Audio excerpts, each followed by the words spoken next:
The South Korean military continues to be on high alert in case of any provocations.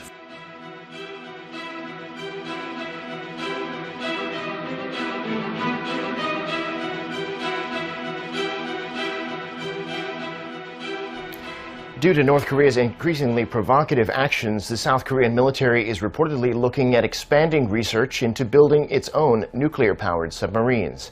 Several local media outlets have cited an unidentified official who says the military could make a final decision on the matter by the end of this year. After considering local and international protocols, another military official said various experts have pointed to the nuclear subs as the most effective way to deter North Korea's threats, but they would go against the Moon administration's emphasis on the denuclearization of the Korean Peninsula. Today, North Korea state television also showed Kim Jong-un at what appeared to be a military drill today, practicing amphibious landings and parachuting drills. 직접적인 훈련 지도를 받게 된 특수작전 부대 장병들의 가슴마다에는 Saturday's test is in defiance of President Trump, who warned about 3 weeks ago that he would unleash fire and fury if North Korea continued its threats. Now, the White House says they are monitoring the situation. President Moon Jae-in is stressing the importance of patience as South Korea looks to improve ties with North Korea. Speaking at a working luncheon with lawmakers from the ruling Democratic Party on Saturday, he said inter-Korean relations cannot be resolved right away and that long-term preparation is key. President Moon joined the lunch after meeting with the National Security Council in response to Pyongyang's latest missile launches. In a wide-ranging speech, he touched on various other subjects such as the economy and the future of the party. The president added that he respects the National Assembly and that he will do everything he can to communicate and cooperate with the opposition parties. So, no word so far from North Korea on today's missile launch, but the regime's state-run media has reported that Kim Jong-un oversaw a special forces exercise simulating an invasion of South Korean border islands. It took place on Friday, the day the regime celebrated its 57th anniversary of the Songun, or military first ideology.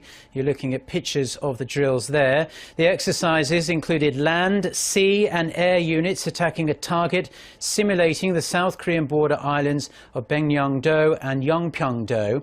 Kim is said to have been satisfied with the drills and called on the forces to be ready to occupy Seoul and South Korea in one go. North Korea did in fact shell Yeonpyeong-do in 2010, killing 4 South Koreans, which led to Seoul significantly increasing its military presence in the area.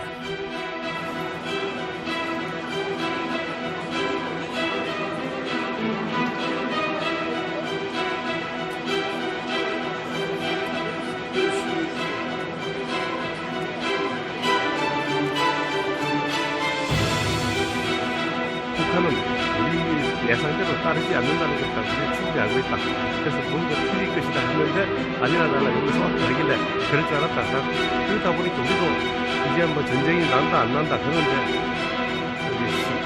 쉽게 동요하지 않고 근데 차분히 막 일상생활을 할 뿐이다. 뭐 TV나 뉴스 같은 데서는 외국인에서는 되게 큰 일로 다루고 있는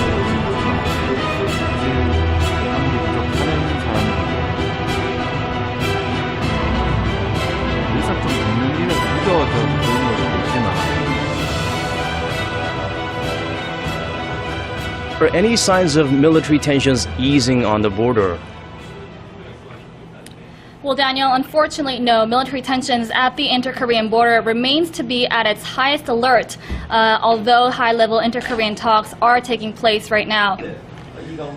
So what about South Korean military's preparations for any possible provocations from North Korea? Could you give us some specifics?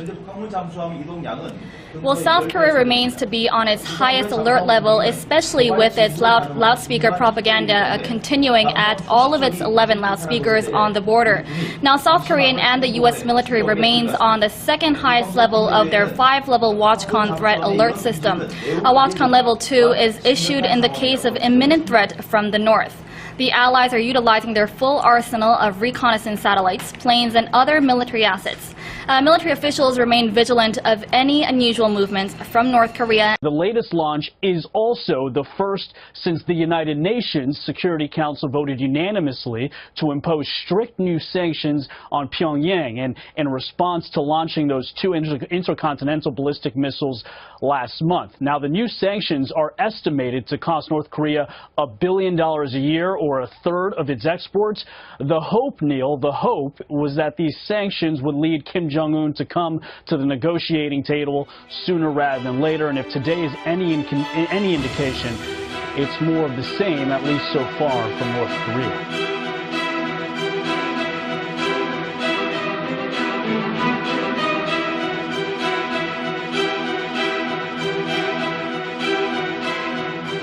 Well, look, we had a graphic up during the hit just now in which we showed that these missile launches are sort of the norm now. And I would say that if this were an ICBM, you'll see that's 13 missile tests and 21 missile launches, on par to what we saw last year.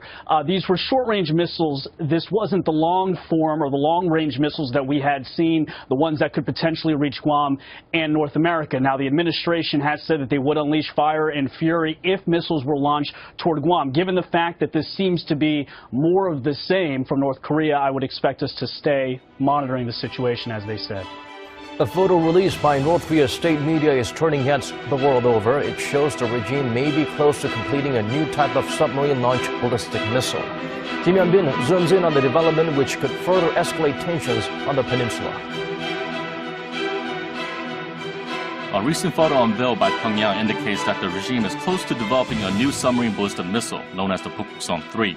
The chart shows the structure of the SLBM displayed behind North Korean leader Kim Jong-un during his visit to the Chemical Material Institute at the Academy of Defense Science earlier this week.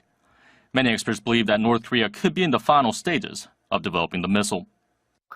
In a recent video, Pyongyang released footage of possible body of a Pukguksong-3 SLBM, so I believe it is near completion. Earlier this year, the regime fired a new intermediate-range SLBM known as the Pukguksong-2, which is known to use a solid-fuel engine. North Korea is trying to perfect the solid-fuel engine since this makes it harder for satellites to detect the missiles before launch. Experts say that the regime could have even test-launched the Pukguksong-3 engine in their recent cold-launch test in late July. I believe the recent 3 cold launch engine tests from the regime were from the newly built SLBM.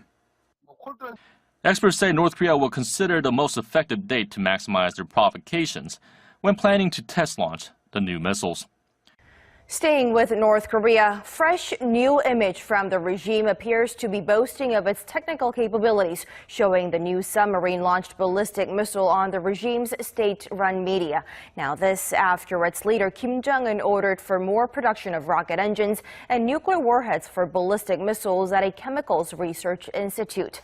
Watchers say this could be an indirect message that the regime could test-fire the missile soon. Kim Hyo-sun reports. North Korea's state-run media has shown a photo of what is presumed to be a new submarine-launched ballistic missile called the Pukguksong-3. It's the first time the regime has revealed information about its new SLBM. The media outlet also revealed information about its new intercontinental ballistic missile, what looks like the Hwasong-13.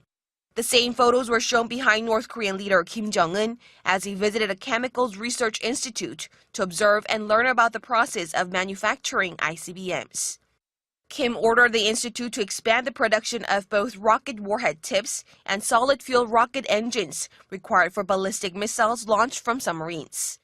As the U.S.-based North Korea monitoring website 38 North recently said satellite images show Pyongyang could be preparing for a new SLBM launch, pundits say the photo can be perceived as an indirect message that its test launch could be imminent. The regime launched the Pukguksong-1 in August last year and the Pukguksong-2 earlier this year. Experts say both missiles use solid-fuel rocket engines.